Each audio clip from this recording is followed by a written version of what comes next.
একা পেয়ে গিটার বাজিয়ে দিল। ও কচুপুরা গিটার বাজাইছে। হ্যাঁ এখন আমি তোমার কচুপুরা তবলা বাজাবো। তো কচুপুরা শোনা পাচ্ছি সিদ্দিক এ সুরের বাচ্চা চুপ। আমার ভুল হচ্ছে। কচুপুরা আমারে কভার দে।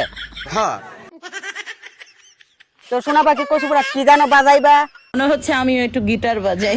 হ কচুপুরা তোমার গিটার বাজানো হবে না। তাহলে আমি কি বাজাবো? কচুপুরা তুমি কাকুর তবলা বাজাও। কচুপুরা 11 কিছু কান্দা না, আমি যাম ওই যা। লক্ষ্মী আরে মুরব্বী কচুপুরা আপনি কতই কইেন নাছে। এইগুলো আমি ভালোবাসি না। তাহলে কচুপুরা মামুনির তবলাটা বাজায় দেন।